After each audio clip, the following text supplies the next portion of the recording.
So hello everyone, greetings of the day. मैं रवि तिवारी। आज के सेशन में हम लोग torque, slip, current and power factor के बारे में बात करेंगे। जैसे कि लास्ट सेशन में हम लोगों ने डिस्कशन करना मैथमेटिकली स्टार्ट किया हुआ था इंडक्शन मोटर के बारे में, और लास्ट सेशन में हम लोगों ने टॉर्क स्लिप कैरेक्टरिस्टिक का जो ओवरव्यू होता है वो हमारी अंडरस्टैंडिंग वहां तक क्रिएट हुई थी। आज के सेशन में उसी टॉपिक को एक्सटेंड करते हुए further torque, current, power factor, इन सारे एक्सप्रेशंस को और इनके ग्राफ को अंडरस्टैंड करने की कोशिश करते हैं कि जो प्रिमिटिव इंडक्शन मोटर्स होते हैं उनका कैरेक्टरिस्टिक किस तरीके से होता है। स्टार्टिंग करंट की वैल्यू क्या होती है, वेरी हाई होती है या वेरी लो होती है। स्टार्टिंग टॉर्क क्या होता है, वेरी हाई होता है या वेरी लो होता है। ये सब अंडरस्टैंडिंग आज के सेशन में क्रिएट करते हैं। And power factor also, right. तो हम लोग गेट एकेडमी के चैनल पे हैं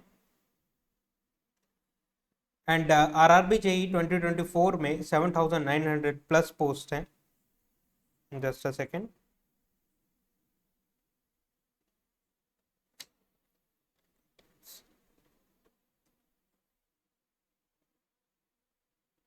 व्हाट हैपेंस?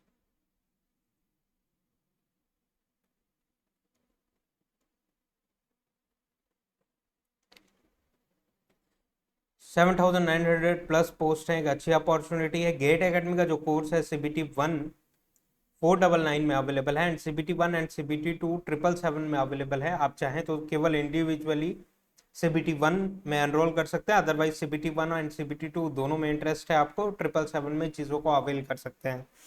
गेट एकेडमी के कोर्स की खास बात यह है कि जिस डेट पे इन कोर्सेज में आप एनरोल करते हैं उससे सेम डेट में ऑल वीडियो लेक्चर्स आपको प्रोवाइड कर दिए जाएंगे, जिससे आप अपने स्टडी को अपने अकॉर्डिंग प्लान करके आरआरबी जेई 2024 में एक बेहतरीन पोजीशन तक पहुंच सकते हैं, राइट, सिलेक्शन तक पहुंच सकते हैं। क्योंकि एग्जामिनेशन डेट रिलीज हो चुका है, बहुत ही कम समय बचा हुआ है, तो अभी के समय में all live lectures 1 by 1 attend करना फिजिबल नहीं होगा, इसीलिए गेट एकेडमी का कोर्स आपके लिए बेहतरीन है।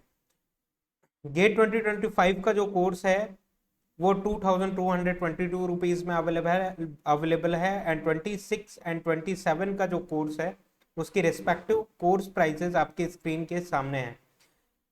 गेट 26 और 27 में अगर आप एनरोल करते हैं तो आपको free of cost GATE Academy की तरफ से smart course and dopamine free of cost provide किया जाएगा, जिसके लिए कोई भी एक्स्ट्रा चार्जेस आपको पे करने की जरूरत नहीं है।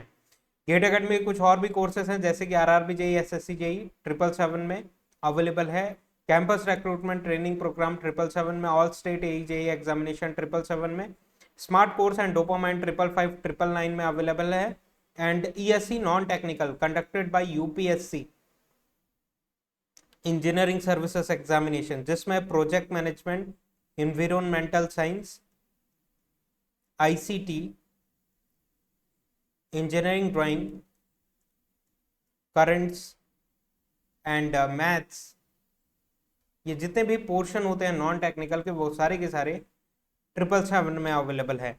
गेट के subject wise and combo courses भी अवेलेबल हैं। सपोज करिए केवल नेटवर्क का कोर्स आपको परचेस करना है, या फिर इलेक्ट्रिकल मशीन्स परचेस करना है, या पावर इलेक्ट्रॉनिक्स परचेस करना है, या पावर सिस्टम परचेस करना है, या कंट्रोल सिस्टम परचेस करना है, and signal and system purchase करना है, या केवल मैथ्स परचेस करना है, या फिर केवल कंट्रोल सिस्टम परचेस करना है, तो इंडिविजुअल कोर्सेज अवेलेबल हैं।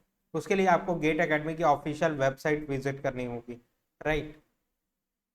गेट 2025 के लिए जो ऑनलाइन टेस्ट सीरीज है इलेक्ट्रिकल इंजीनियरिंग सब्जेक्ट्स के लिए, उसमें टॉपिक वाइज टेस्ट 28 हैं, सब्जेक्ट वाइज बेसिक लेवल के टेस्ट 12 हैं, सब्जेक्ट वाइज एडवांस लेवल के टेस्ट 12 हैं, मल्टीपल सब्जेक्ट टेस्ट 14 हैं, full length mock test for GATE 10 test हैं, टोटल नंबर ऑफ टेस्ट 76 है। अगर इन 76 टेस्ट के साथ आप अपने प्रिपरेशन को करते हैं तो नेक्स्ट लेवल पे अपने रैंक को बूस्ट कर सकते हैं आप। और इस टेस्ट की खास बात यह है कि ऑल इंडिया लेवल पे अपने प्रिपरेशन को जज करने का मौका मिलेगा आपको कि AIR 1 जो कैंडिडेट ला रहे हैं उनके साथ उनकी एक्यूरेसी कितनी थी, आपकी एक्यूरेसी कितनी है, उन्होंने कितने नंबर ऑफ क्वेश्चंस अटेम्प्ट किया, आपने कितने नंबर ऑफ क्वेश्चंस अटेम्प्ट किए, और आपका वीक एरिया कौन सा है। ये सारी एनालिसिस आप टेस्ट सीरीज के थ्रू कर सकते हैं और धीरे धीरे चीज़ों को रेक्टिफाई करके आप बेस्ट पॉसिबल AIR तक पहुंच सकते हैं, ऑल इंडिया रैंक तक पहुंच सकते हैं, राइट। गेट के प्रिपरेशन में जनरल एप्टीट्यूड का एक बेहतरीन वेटेज होता है।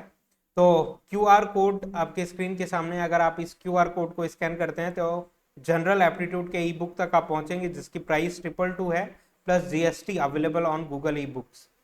एंड इसमें numerical ability, logical reasoning, verbal ability, special aptitude, total number of pages 521 है। एंड इस बुक की खास बात यह है कि 15 years previous year GATE questions with detail solution यहाँ पे आपको देखने के लिए मिलेंगे। तो GATE Academy one and only one solution aptitude के लिए आपको प्रोवाइड कर रहा है, एक अच्छी अपॉर्चुनिटी है। अगर आपको एप्टीट्यूड प्रिपेयर करना है तो कोई अदर कंटेंट वॉच करने की जरूरत नहीं है, वन बुक सफिशिएंट है आपके लिए। आरआरबी जेई नेविगेटर, राइट, कि गेट का सॉरी आरआरबी जेई 2024 का एग्जामिनेशन बहुत ही ज़्यादा पास है, जो कि सीबीटी 1 एग्ज़ाम जो है, सीबीटी 1 वो दिसंबर में कंडक्ट किया जा रहा है। फर्स्ट वीक से आपको एग्जामिनेशन डेट देखने के लिए मिल रहा है, बहुत ही ज़्यादा कम समय बचा हुआ है। और इस कम समय में कोई बुक आपकी हेल्प कर सकती है तो वो है आरआरबी जेई नेविगेटर।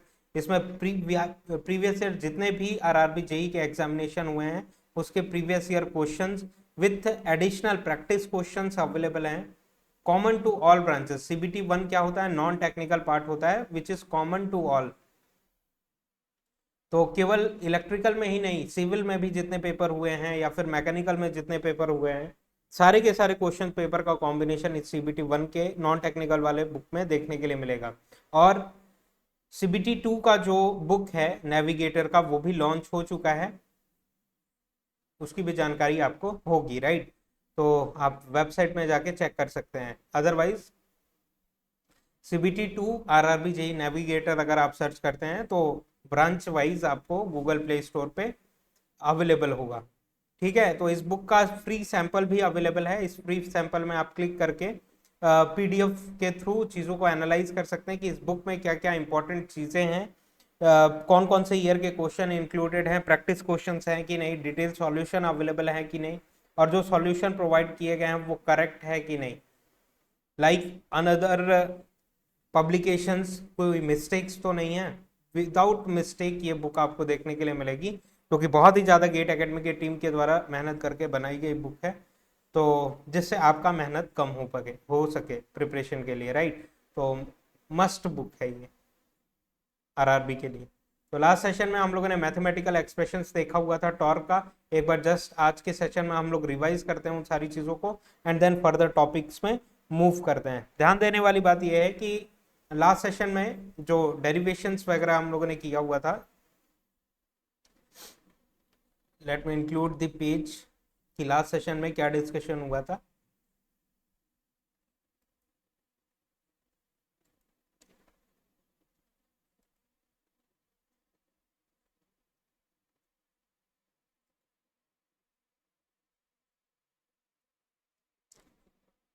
तो जैसा कि आपको इक्विवेलेंट सर्किट रोटर का कैसे देखने के लिए मिलता है, this is X2 and this is R2/S, और यहाँ से आपको सप्लाइड वोल्टेज E2 देखने के लिए मिलता था, जो कि रोटर का वोल्टेज होता था। अब स्टेटर के रेजिस्टेंस, लीकेज रिएक्टेंस, आरटीएच, एक्सीएच, ये सारी चीजें हम लोग नेग्लेक्ट कर दें तो जो स्टेटर में सप्लाई कर रहे हैं वोल्टेज, वही ऑल अराउंड द रोटर आपको देखने के लिए मिलेगा। सप्लाइड वोल्टेज क्या है, V1, ये अप्रोक्सीमेट इक्विवेलेंट सर्क्यूटरी थी आपके इंडक्शन मोटर की, और यहाँ से जो करंट फ्लो कर रहा है वो रोटर करंट I2 फ्लो कर रहा है।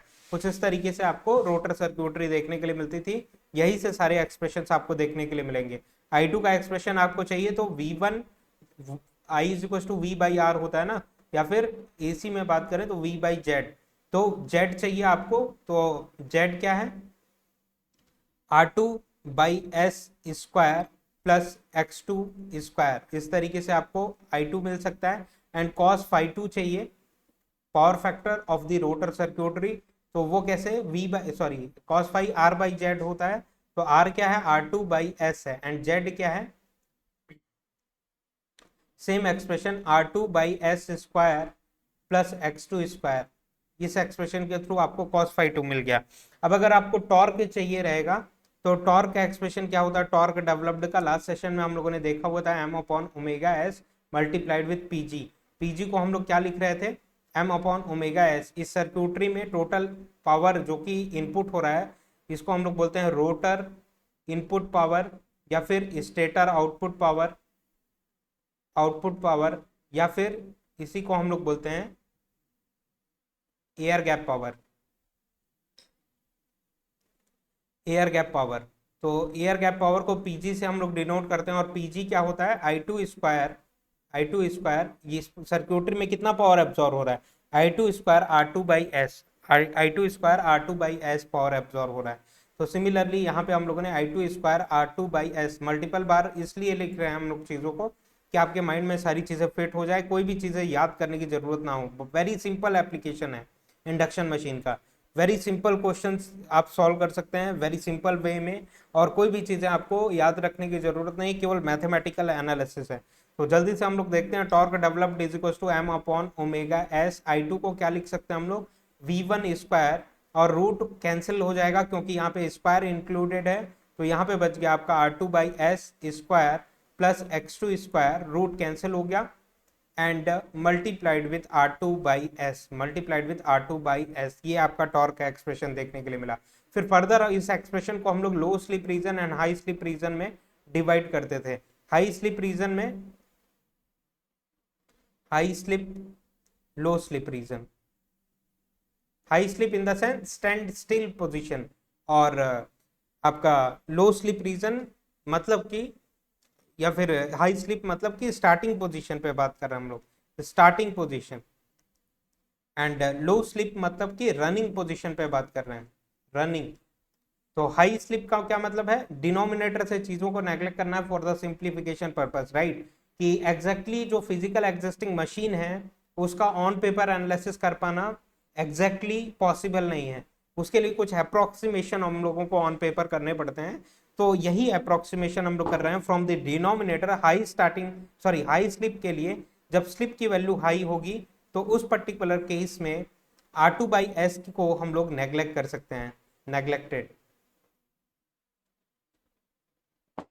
राइट। और जब स्लिप की वैल्यू लो है तो R two by S exist होगा, एक्स टू को हम लोग क्या करेंगे, नेग्लेक्ट करेंगे। तो हम लोग देखते हैं फर्दर एक्सप्रेशन जो आता है टॉर्क का। तो हाई स्लिप मतलब कि टॉर्क डेवलप्ड को हम लोग लिख सकते हैं T starting is equal to, या फिर टी स्टार्टिंग अभी रहने दीजिए, नेक्स्ट एक्सप्रेशन में हम लोग टी स्टार्टिंग लिखेंगे, right.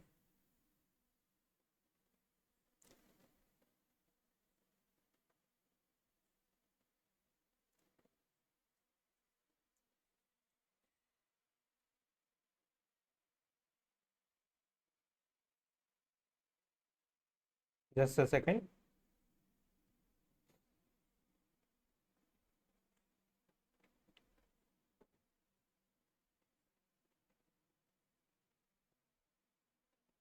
Torque developed at the starting condition will be, we can write it as m upon omega s, where m is the number of phases and v1 square r to by S को अगर neglect कर देते हैं, from denominator से ही केवल neglect करना हम लोगों को, नॉट न्यूमरेटर से। तो आर टू बाई एस अगर नेग्लेक्ट हो गया तो यहाँ पे बच गया आपका X two square and multiplied with R two by S, ये एक्सप्रेशन देखने के लिए मिला।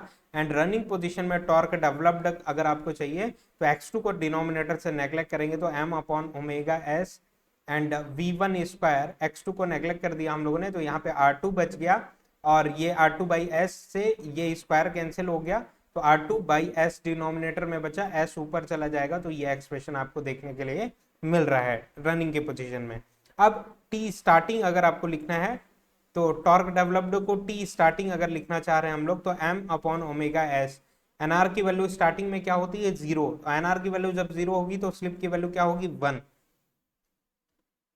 We one square X two square, और ये आर टू से हम लोग डिनोट कर देते हैं, एस की वैल्यू क्या हो गई यहाँ पे वन, एंड टॉर्क डेवलप्ड यहाँ के लिए तो सेम ही है। तो इसी को फर्दर अगर हम लोग स्पेसिफाई करें, T starting is directly proportional to, sorry inversely proportional to slip. यहाँ से आपको एक्सप्रेशन देखने के लिए मिल रहा है, ये स्लिप है और ये टॉर्क डेवलप्ड है। तो स्टार्टिंग के टाइम पे जो टॉर्क डेवलप्ड होगा just a second. Eight the time of starting जो एक्सप्रेशन आएगा टॉर्क का, eight the time of starting, वो स्लिप के इनवर्स रिलेशन में रहेगा। एंड दी रनिंग पोजीशन में जो टॉर्क का एक्सप्रेशन आएगा, torque developed at running position is equal to directly proportional, it is directly proportional to slip. तो ये एक्सप्रेशन हम लोगों को मिला, इसके बेसिस पे हम लोग टॉर्क स्लिप कैरेक्टरिस्टिक ड्रॉ कर रहे थे। वो कैसा था? टॉर्क स्लिप कैरेक्टरिस्टिक कुछ इस तरीके से था। Eight the time of starting, यहाँ पे मशीन स्टार्ट हो रही है तो एनआर की value immediately after the starting 0 होगी। एंड एनआर की वैल्यू यहाँ पे इंक्रीज होके, ये क्या है, स्पीड को स्पेसिफाई कर रहा है। स्पीड ऐसे ऐसे इंक्रीज होके एनआर की वैल्यू यहाँ पे अप्रोक्सीमेटली एनएस के बराबर आ जाएगी। स्लिप की वैल्यू यहाँ पे एनआर जब 0 है तो स्लिप इज इक्वल टू क्या होता है, NS minus NR divided by NS होता है। तो एनआर की वैल्यू जब 0 है तो एनएस बाई एनएस क्या आ जाएगा, 1 आ जाएगा। एंड स्लिप की वैल्यू यहाँ पे क्या आ जाएगी, एनआर की वैल्यू जब एनएस के बराबर है तो एनएस माइनस एनएस 0 हो जाएगा, 0 बाई समथिंग इज 0 ओनली। तो स्लिप इस तरीके से इंक्रीज कर रहा है, राइट। एंड ये टॉर्क है। अब इसको हम लोग ड्रॉ करना चाहें तो at the time of starting, eight the time of starting क्या रिलेशन होता है, स्टार्टिंग ये है ना, यहाँ पे हम लोग स्पेसिफाई कर देते हैं ये कौन सा पोजीशन है, ये स्टार्टिंग का पोजीशन है। और ये क्या है, रनिंग।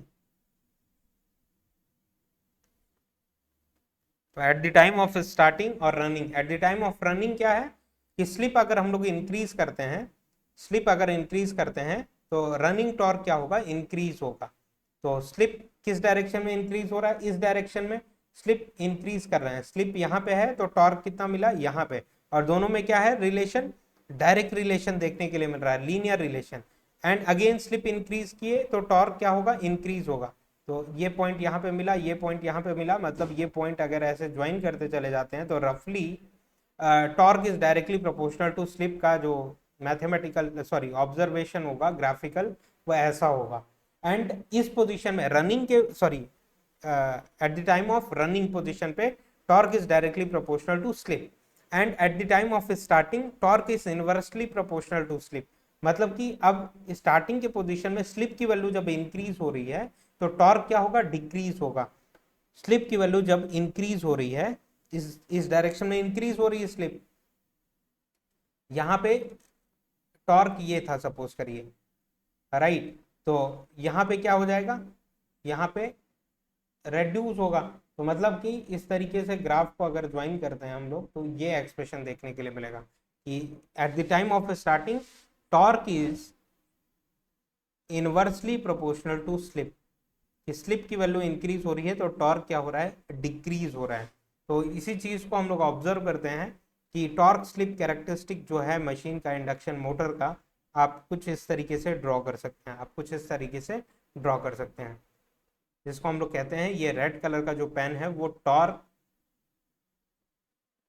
स्पीड और टॉर्क स्लिप कैरेक्टरिस्टिक को डिनोट कर रहा है। ये लास्ट सेशन में हम लोगों ने बात किया हुआ था, राइट।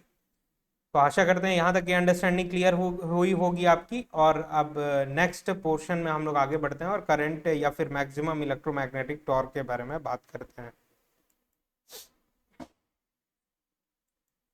ठीक है। तो ये सब डिस्कशन हुआ था हमारा लास्ट सेशन में।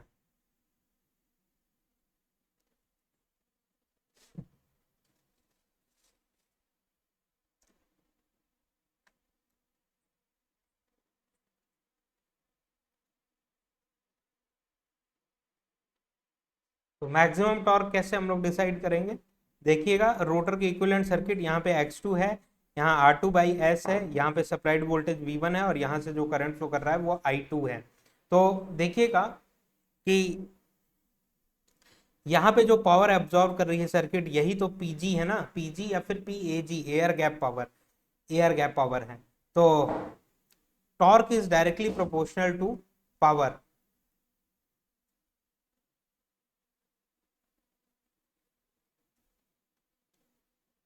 पावर अपॉन स्पीड, टॉर्क का जो फर्दर पावर अपॉन स्पीड होता है, राइट। इस तरीके से हम लोग डिनोट कर सकते हैं। And power is equal to, power can be written as torque multiplied with speed, ऐसा कुछ, राइट। तो ये एक्सप्रेशन आपको देखने के लिए मिलता है। अब बात करें अगर हम लोग कि मैक्सिमम इलेक्ट्रोमैग्नेटिक टॉर्क चाह रहे हैं अगर हम लोग मैक्सिमम इलेक्ट्रोमैग्नेटिक टॉर्क चाह रहे हैं, तो उस पर्टिकुलर पोजीशन में power absorb by electrical rotor circuitry क्या हो जाएगा, पीजी की वैल्यू भी क्या होगी, मैक्सिमम होगी, पीजी की वैल्यू भी मैक्सिमम होगी। तो इस इक्विवेलेंट सर्किट में मैक्सिमम पावर ट्रांसफर थ्योरम अगर हम लोग अप्लाई करते हैं, maximum power transfer theorem apply करते हैं, तो मैक्सिमम पावर ट्रांसफर थ्योरम क्या कहता है कि जो वेरिएबल लोड रजिस्टर है, variable load resistor must be equal to the source impedance, variable load impedance is equal to source impedance, ठीक है। तो वेरिएबल लोड इंपेडेंस क्या है, R2/S है, which is equal to X2 के बराबर होगा। तो यही इस पर्टिकुलर कंडीशन पे मैक्सिमम पावर आपकी सर्क्यूटरी एब्जॉर्ब करेगी, ठीक है। R2/S is equal to X2। तो यहाँ से ये जो स्लिप का एक्सप्रेशन आ रहा है, फर्दर अगर हम लोग इसको सॉल्व करें तो slip can be written as R2/X2। और इस स्लिप को हम लोग क्या कह सकते हैं, इस स्लिप पे मैक्सिमम टॉर्क अकर हुआ, क्योंकि पावर एब्जॉर्ब बाय इलेक्ट्रिकल सर्क्यूटरी क्या होगी, पीजी की वैल्यू मैक्सिमम होगी, और टॉर्क और पीजी एक दूसरे के डायरेक्ट रिलेशन में है।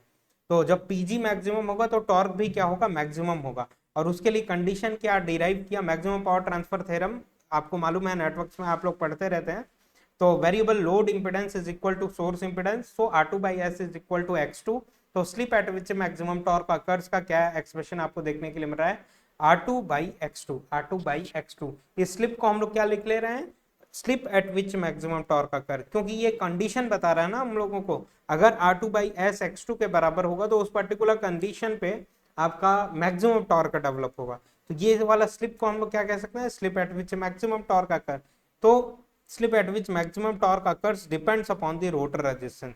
ये किस पे डिपेंड कर रहा है, रोटर रेजिस्टेंस पे डिपेंड करता है, slip at which maximum torque occurs, right. तो टॉर्क डेवलप्ड का क्या एक्सप्रेशन था, m/ओमेगा s v1 square R2/S square plus x2 square R2/S। ये एक्सप्रेशन आपको माइंड में था, और डायरेक्टली आप लिख भी सकते हैं। सिंपली आपको क्या याद रखना है, टॉर्क डेवलप्ड का एक्सप्रेशन लिखने के लिए m/ओमेगा s तो आपको याद ही है। अब यहाँ पे होता है I2 square R2/S, right. I2 की वैल्यू कैसे माइंड में है आपके, सर्क्यूटरी V1 हम लोगों ने सप्लाई किया, यहाँ पे X2 है, यहाँ पे R2/S है, और करंट क्या फ्लो कर रहा है, I2 का एक्सप्रेशन अगर हम लोगों को चाहिए तो V1 square divided by root over, root cancel हो जाएगा स्क्वायर के बाद, तो R2/S square plus X2 square आ जाएगा, X2 स्क्वायर और यहाँ पे R2/S, ये एक्सप्रेशन आ गया आपका, राइट। अब यहाँ पे टॉर्क डेवलप्ड मैक्सिमम आपको चाहिए, टॉर्क इलेक्ट्रोमैग्नेटिक टॉर्क मैक्सिमम चाहिए, दोनों का मतलब क्या है, सेम है ना, इलेक्ट्रोमैग्नेटिक टॉर्क या फिर टॉर्क डेवलप्ड मैक्सिमम। तो m/ओमेगा s हो गया v1 स्क्वायर ही है, और स्लिप को हम लोगों ने चेंज कर दिया SMT से, और यहाँ पे भी स्लिप को चेंज कर दिया SMT से, slip at which maximum torque occur, और ये X2 है। तो क्या कंडीशन निकला था, R2/X2 is equal to SMT, slip at which maximum torque occurs का जो एक्सप्रेशन था वो R2/X2 के बराबर था। तो इन सारी चीजों से R2/X2 क्या हो जाएगा, सॉरी R2 यहाँ से हम लोग लिख सकते हैं ना, R2 slip at which maximum torque occurs is equal to X2। तो R2/SMT क्या हो जाएगा, X2 से डिनोट कर देंगे हम लोग इसको, ये X2 है ही है, R2/SMT क्या हो गया, X2 हो गया, ठीक है। तो इसको फर्दर हम लोगों ने सॉल्व किया तो m/ओमेगा s v1 स्क्वायर, और ये 2x2 स्क्वायर हो गया, और ये x2 आ गया, मतलब टॉर्क इलेक्ट्रोमैग्नेटिक टॉर्क का मैक्सिमम इलेक्ट्रोमैग्नेटिक टॉर्क का एक्सप्रेशन आपको देखने के लिए मिल रहा है, TE max is equal to, देखिए m/ओमेगा s तो याद करने की जरूरत है नहीं आपको, this is slip at, sorry just a second, this is number of phases, right, number of phase, और ये क्या है, ओमेगा s स्पीड है, ये तो याद रखने की जरूरत नहीं है आपको। यहीं पे एक्सप्रेशन में क्या याद रखना है, सप्लाइड वोल्टेज V1 का स्क्वायर डिवाइडेड बाय 2x2, यही एक्सप्रेशन आ गया आपके मैक्सिमम इलेक्ट्रोमैग्नेटिक टॉर्क का, सिंपल सा एक्सप्रेशन है ये। ठीक है। अब करंट के बारे में अगर हम लोगों को बात करना है तो करंट कैसे हम लोग रिप्रेजेंट कर सकते हैं। यहाँ पे देखिएगा x2 है, यहाँ पे R2/S है, यहाँ पे V1 है और ये I2 है। यही सर्किट माइंड में रखनी थी। और करंट का एक्सप्रेशन ऑलरेडी अभी अभी के ही सेशन में हम लोगों ने देखा कि I इज इक्वल टू क्या होता है, V/Z होता है। तो V क्या है, V1 है, V1 यहाँ पे लिख दिया हम लोगों ने, और Z क्या हो जाएगा, इन दोनों का कॉम्बिनेशन। और Z का मैग्नीट्यूड क्या हो जाएगा, √/R2/S² +x2²। इस तरीके से यहाँ पे हम लोगों ने पुट कर दिया।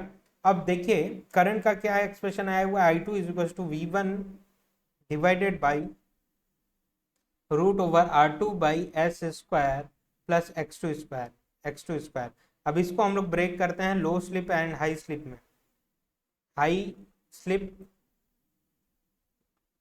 एंड लो स्लिप में जब स्लिप की वैल्यू हाई होती है तो क्या नेग्लेक्ट करते हैं हम लोग, जब स्लिप हाई है तो R2/S नेग्लेक्टेड, और जब स्लिप लो है तो x2 इज 0 और नेग्लेक्टेड फ्रॉम डिनोमिनेटर। तो I2 क्या आ जाएगा, I2 की वैल्यू आ जाएगी V1 divided by R2/S neglect हो गया, तो यहाँ पे x2 √/x2², मतलब x2 बाहर आ गया, x2 बाहर आ गया। और यहाँ पे I2 की वैल्यू क्या आ जाएगी, I2 is equal to x2 की वैल्यू क्या है यहाँ पे 0, तो R2/S का होल स्क्वायर, तो मतलब कि यहाँ पे V1 और नीचे में आ गया R2/S, तो नीचे R2 और ऊपर में S। ये एक्सप्रेशन आपको देखने के लिए मिल रहा है। तो at the time of starting, ये क्या था, स्टार्टिंग के पोजीशन पे, और ये रनिंग के पोजीशन पे करंट का एक्सप्रेशन था। तो स्टार्टिंग की पोजीशन पे देखिए x2 चेंज हो रहा है क्या, नहीं। V1 चेंज हो रहा है क्या, नहीं, क्योंकि स्पीड कोई भी किसी भी तरीके का कोई चेंजेस नहीं कर रहे हैं हम लोग, सॉरी स्लिप का कोई रिलेशन नहीं देखने के लिए मिल रहा है। ठीक है, तो यहाँ पे क्या हो रहा है, R2 कांस्टेंट है, वाइंडिंग रेजिस्टेंस हम लोग नहीं चेंज कर रहे हैं, सप्लाइड वोल्टेज अगर चेंज नहीं कर रहे हैं, ये सारी चीजें सब जब कांस्टेंट है तो यहाँ पे I2 की वैल्यू क्या आएगी, कांस्टेंट होगी। At the time of starting current is constant. और यहाँ पे रनिंग के पोजीशन पे it is directly proportional to slip, current I2 is directly proportional to slip.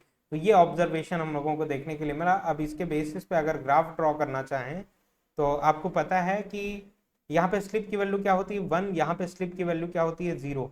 Slip इस डायरेक्शन में इंक्रीज होता है, एंड क्योंकि यहाँ पे NR की वैल्यू क्या होती है 0, एंड NR की वैल्यू यहाँ पे अप्रोक्सीमेटली इक्वल टू NS के बराबर होती है, और स्पीड इस डायरेक्शन में इंक्रीज होता है, राइट। तो at the time of starting या फिर रनिंग के पोजीशन पे current I2 is directly proportional to slip है, मतलब कि करंट को अगर रिप्रेजेंट करना है तो इस तरीके से लीनियर रिलेशन आपको देखने के लिए मिल रहा है, I2 is directly proportional to slip. और यहाँ पे क्या है कि ये कांस्टेंट ट्रीट हो रहा है, मतलब इस तरीके से एक्सप्रेशन आपको देखने के लिए मिलेगा।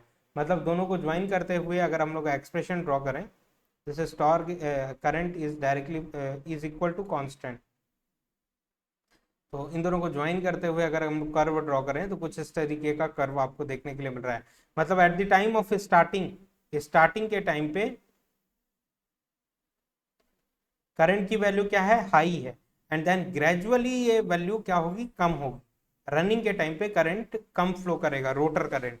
तो at the time of starting rotor current क्या है, हाई है, एंड रनिंग के टाइम पे रोटर करंट ग्रेजुअली कम होगा। तो ये आपका करंट का एक्सप्रेशन है, करंट का कैरेक्टरिस्टिक आपको देखने के लिए मिल रहा है। सिमिलरली पावर फैक्टर के बारे में जब बात करना हो हम लोगों को, तो पावर फैक्टर का भी एक्सप्रेशन हम लोग देख लेते हैं। देखिएगा पावर फैक्टर क्या लिखा जा सकता है इस सर्क्यूटरी से, यहाँ पे x2 है, x2 and this is R2/S, और यहाँ से सप्लाई किया हम लोगों ने V1, और ये जो करंट फ्लो कर रहा है वो I2 फ्लो कर रहा है। अब इस एक्सप्रेशन में पावर फैक्टर अगर लिखना रहे तो power factor is equal to क्या होता है, R/Z होता है। तो R क्या है यहाँ पे, R2/S है, R2/S लिख दिया, और Z क्या होता है, इन दोनों का कॉम्बिनेशन और उसका मैग्नीट्यूड, तो √/R2/S² +x2² से हम लोग लिख सकते हैं। एंड देन हाई स्लिप में क्या हो जाएंगी चीजें, हाई स्लिप में स्लिप हाई होगा तो R2/S को नेग्लेक्ट कर देंगे हम लोग, और लो स्लिप में x2 को नेग्लेक्ट कर देंगे, तो x2 को जब नेग्लेक्ट कर देते हैं तो R2 बाई एस बचेगा, डिनोमिनेटर में ऊपर भी न्यूमरेटर में भी R2 बाई एस है, मतलब पावर फैक्टर क्या आ जाएगा, दोनों को न्यूमरेटर डिनोमिनेटर में सेम चीज है, मतलब पावर फैक्टर 1 आ जाएगा। हाई स्लिप में क्या आ जाएगा, हाई स्लिप में power factor is directly is equal to R2 by S, अगर जीरो हो गया डिनोमिनेटर से, केवल डिनोमिनेटर में अप्रोक्सीमेशन करना है, नॉट न्यूमरेटर, तो x2 यहाँ पे बचा, ठीक है। तो ये एक्सप्रेशन फर्दर ये s नीचे आ जाएगा, तो ये एक्सप्रेशन कुछ इस तरीके से होगा, राइट। तो देखिएगा R2 वाइंडिंग रेजिस्टेंस नहीं चेंज कर रहे हैं, रिएक्टेंस नहीं चेंज कर रहे हैं, तो पावर फैक्टर हाई स्लिप के रीजन में इनवर्स रिलेशन रखता है स्लिप के। तो देखते हैं हाई स्लिप में ये इनवर्स रिलेशन है कि स्लिप इस डायरेक्शन में इंक्रीज कर रही है, तो ये पावर फैक्टर क्या होगा, स्लिप जब इंक्रीज करेगी तो पावर फैक्टर क्या हो रहा है, रेड्यूस हो रहा है। तो स्लिप के इंक्रीज होने पे इस डायरेक्शन में इंक्रीज कर रही है स्लिप, तो पावर फैक्टर का मैग्नीट्यूड कम हो रहा है। और पावर फैक्टर जीरो से 1 तक वेरी करता है, राइट। तो मैक्सिमम पॉसिबल वैल्यू क्या है पावर फैक्टर की, 1। तो रनिंग के टाइम पे, लो स्लिप रीजन में रनिंग के टाइम पे पावर फैक्टर 1 के बराबर देखने के लिए मिल रहा है, राइट। तो ये कर्व इस तरीके से मूव करेगा, ये कर्व इस तरीके से मूव करेगा। तो पावर फैक्टर का एक्सप्रेशन कुछ इस तरीके से हुआ। तो पावर फैक्टर का कर्व कैसा है, कुछ इस तरीके, राइट। करंट का कर्व कैसा है, करंट का कर्व कुछ इस तरीके का है कि स्टार्टिंग में हाई एंड रनिंग के टाइम पे लो करंट फ्लो करेगा।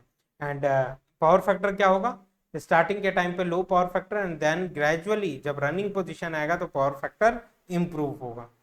तो ये पूरा का पूरा कैरेक्टरिस्टिक हम लोगों ने ड्रॉ किया, जो कि नेसेसरी इंफॉर्मेशन था। इसके बेसिस पे ऑब्जेक्टिव क्वेश्चन भी आपको देखने के लिए मिलेगा और आपका कॉन्सेप्ट भी बिल्डअप होगा और न्यूमेरिकल क्वेश्चंस की भी अंडरस्टैंडिंग होगी। ओवरऑल अंडरस्टैंडिंग आप इस मैथमेटिकल वे में क्रिएट कर सकते हैं। एक बार हम लोग जल्दी से रिकैप ले लें, क्या जल्दी से रिवाइज कर लेते हैं चीजों को।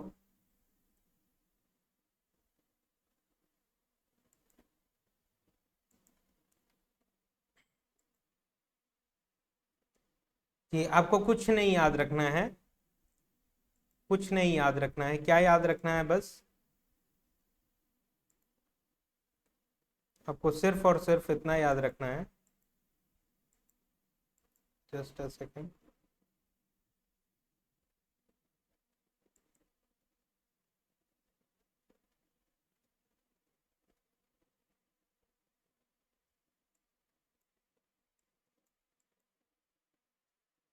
देखिए आपको क्या याद रखना है, केवल और केवल ये सर्किट, सिंपल सी छोटी सी सर्किट। ये क्या है, x2 है and this is R2 by S and this is supplied voltage V1, क्योंकि स्टेटर के वाइंडिंग रेजिस्टेंस, लीकेज, रिएक्टेंस ये सब नेग्लेक्ट कर दिए हुए हैं। और ये जो करंट फ्लो कर रही है वो I2 करंट फ्लो कर रही है। अब यहाँ पे अगर टॉर्क का एक्सप्रेशन पूछता है आपसे, torque develop is equal to क्या होता है, M upon omega S times of PG. PG is equal to क्या होता है, पीजी का एक्सप्रेशन चाहिए, तो पीजी इज इक्वल टू क्या हो जाएगा, इस सर्किट में कितना पावर एब्जॉर्ब हो रहा है, I2 square R2 by S. Resistance ही केवल पावर एब्जॉर्ब करता है, not reactance, right. Power absorb कौन करता है, रेजिस्टेंस। और power absorb by reactive element is always zero, average power absorb. तो ये एक्सप्रेशन आपको देखने के लिए मिला।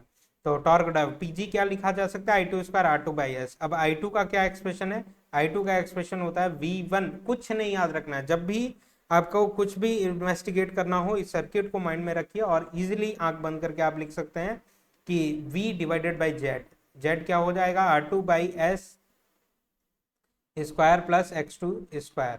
एंड पावर फैक्टर क्या लिख सकते हैं आप, पावर फैक्टर लिख सकते हैं सॉरी R बाई जेड, तो R2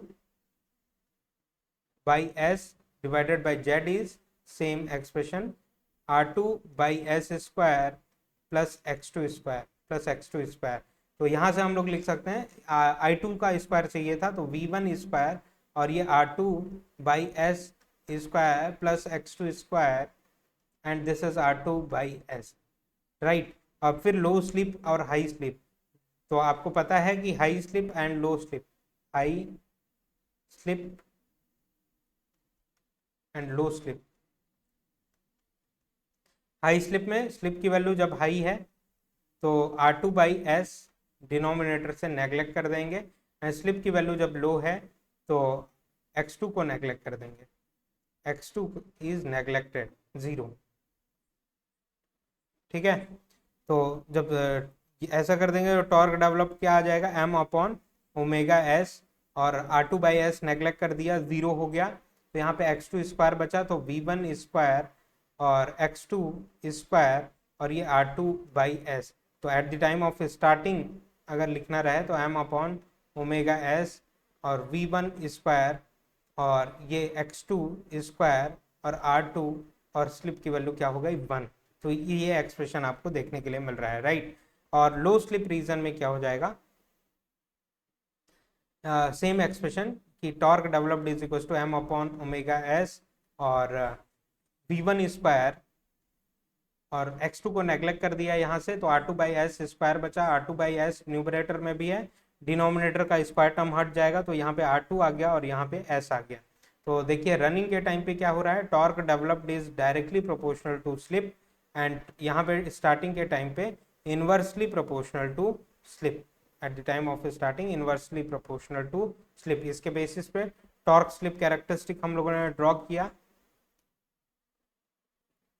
कि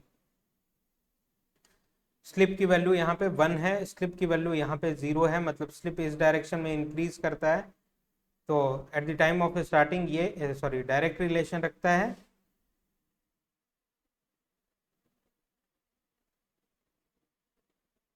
linear relation, torque is directly proportional to slip. Slip increase होगा तो टॉर्क भी क्या होगा, इंक्रीज होगा। This is torque magnitude and slip इस डायरेक्शन में इंक्रीज हो रहा है। और at the time of running क्या होता है, रनिंग के टाइम पे slip increase, sorry just a second,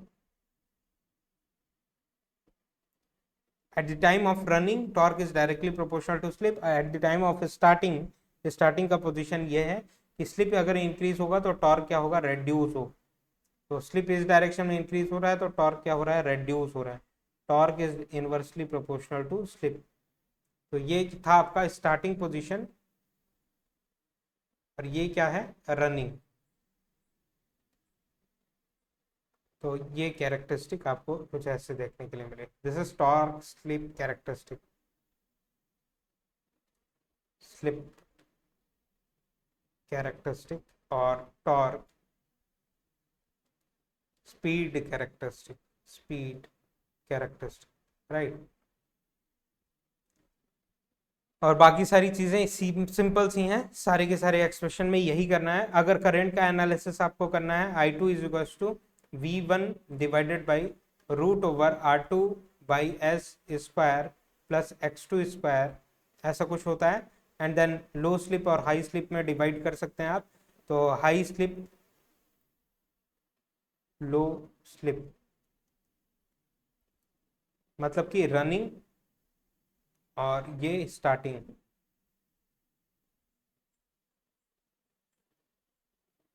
तो स्लिप की वैल्यू जब हाई है तो R2 बाई एस, स्लिप की वैल्यू जब हाई है तो ये ओवरऑल वैल्यू कम होगी, मतलब ये नेग्लेक्टेड। और स्लिप की वैल्यू जब कम है तो x2 को नेग्लेक्ट करते हैं हम लोग, 0। तो I2 का एक्सप्रेशन क्या देखने के लिए मिला, I2 can be written as V1 divided by R2 by S को नेग्लेक्ट कर दें अगर हम लोग, तो यहाँ से x2 स्क्वायर बचेगा, रूट के अंदर है, रूट के बाहर आएगा तो x2 बचेगा। यहाँ पे क्या होगा, I2 is equal to V1 और x2 जब 0 हो जाए तो R2 बाई एस बाहर आने के बाद ये हो जाएगा R2 और s ऊपर चला गया, राइट। तो ये अब अगर चेंज नहीं कर रहे हैं, ये चेंज नहीं कर रहे हैं, सप्लाइड वोल्टेज और रिएक्टेंस चेंज नहीं कर रहे हैं, तो I2 की वैल्यू क्या होगी, कांस्टेंट होगी। और I2 की वैल्यू यहाँ पे क्या होगी, डायरेक्टली प्रोपोर्शनल टू स्लिप होगी। तो इसको अगर हम लोग ड्रॉ करना चाहें करंट के रेस्पेक्ट में, तो स्लिप की वैल्यू यहाँ पे 1, स्लिप की वैल्यू यहाँ पे 0, मतलब स्लिप इस डायरेक्शन में इंक्रीज होता है। तो करंट को देखते हैं स्टार्टिंग के टाइम पे क्या हो रहा है, स्टार्टिंग के टाइम पे करंट की वैल्यू कांस्टेंट है, एंड रनिंग के टाइम पे स्लिप अगर इंक्रीज हो रहा है तो करंट भी इंक्रीज होगा। तो मतलब लीनियर रिलेशन कि I2 is directly proportional to slip, और यहाँ पे क्या है, I2 इज कांस्टेंट। तो इन दोनों को ज्वाइन करके अगर कैरेक्टरिस्टिक आप ड्रॉ करें तो कुछ ये एनालिसिस आपको देखने के लिए मिलेगी। Eight the time of starting current जो है आपकी मशीन ज़्यादा ड्रॉ करेगी, इतना मैग्नीट्यूड होगा, एंड ग्रेजुअली जैसे जैसे मशीन रन करेगी अपने फाइनल स्टडी स्टेट स्पीड को पहुंचेगी, तो करंट की वैल्यू स्लो डाउन होना चालू हो जाएगी। और यहाँ पे एनआर की वैल्यू क्या होती है 0, और यहाँ पे एनआर की वैल्यू क्या होती है अप्रोक्सीमेटली एनएस के बराबर। तो स्पीड कैसा इंक्रीज करता है, स्पीड इस डायरेक्शन में इंक्रीज करेगा, तब स्लिप इस डायरेक्शन में इंक्रीज करेगा, राइट। तो ये करंट का एक्सप्रेशन था। देन सिमिलरली पावर फैक्टर के बारे में भी सेम हम लोगों ने बात किया। Power factor is equal to R by Z, R two by S divided by Z is R two by S square plus X two square. तो इसको भी लो स्लिप और हाई स्लिप में डिवाइड करते हैं हम लोग। तो at the time of high slip starting position, low slip running position, और स्लिप स्टार्ट, राइट। तो स्लिप हाई है तो सिमिलरली लिखते चले जाइए, are two by S. Slip high है तो ये वैल्यू कम होगी, इसको हम लोग क्या कर सकते हैं नेग्लेक्ट, मतलब जीरो। और स्लिप अगर लो है तो एक्स टू को नेग्लेक्ट। तो पावर फैक्टर क्या आ जाएगा is equal to R two by S. Numerator से कुछ भी छेड़खानी नहीं करनी है, केवल केवल डिनोमिनेटर में सिंप्लीफिकेशन करना है। तो यहाँ पे एक्स टू आ जाएगा, राइट। और यहाँ पे power factor is equal to X two अगर नेग्लेक्ट कर देते हैं यहाँ से, तो ऊपर आर टू बाई एस है, एंड यहाँ पे भी आर टू बाई एस बचेगा। तो ये आर टू बाई एस बचेगा, तो यहाँ पे power factor is equal to 1 आ जाएगा रनिंग की पोजीशन में। और यहाँ पे क्या आ जाएगा power factor is equal to R two by S divided by 1 upon X two, ऐसा। तो R2 अगर कांस्टेंट है, X2 कांस्टेंट है, तो power factor is inversely proportional to slip, and power factor is equal to 1। तो अगर इसका curve अगर आप ड्रॉ करना चाहें तो आप कैसे ड्रॉ कर सकते हैं, ऐसा कुछ किया, एंड स्लिप की वैल्यू यहाँ पे 1, स्लिप की वैल्यू यहाँ पे 0, स्लिप ऐसा इंक्रीज कर रहा है। तो पावर फैक्टर क्या हो जाएगा, पावर फैक्टर की वैल्यू 0 से 1 तक वेरी करती है। तो at the time of starting क्या होगा कि स्लिप की वैल्यू इंक्रीज हो रही है तो पावर फैक्टर रेड्यूस होगा, स्लिप की वैल्यू इंक्रीज हो रही है तो पावर फैक्टर रेड्यूस हो रहा है, and at the time of running ये वैल्यू 1 के बराबर आ जाएगी। तो इन दोनों को ज्वाइन करते हैं तो ऐसा कुछ कर्व देखने के लिए मिलेगा। At the time of starting power factor कम देखने के लिए मिलेगा, और रनिंग के पोजीशन पे बेटर पावर फैक्टर देखने के लिए मिलेगा। बेटर पावर फैक्टर मतलब कि यूनिटी 1। तो ये ओवरऑल एनालिसिस था, रिकैप किया, रिवीजन किया सारी चीज़ें। अब हम लोग मैच्योर हो गए हैं मैथमेटिकल एक्सप्रेशंस में। अब हम लोग नेक्स्ट सेशन से स्पीड कंट्रोल के बारे में बात करने के लिए तैयार हैं। Thank you very much, very very all the best. अच्छे से प्रिपेयर करिए, नेक्स्ट सेशन में हम लोग स्पीड कंट्रोल के बारे में बात करेंगे। Thank you.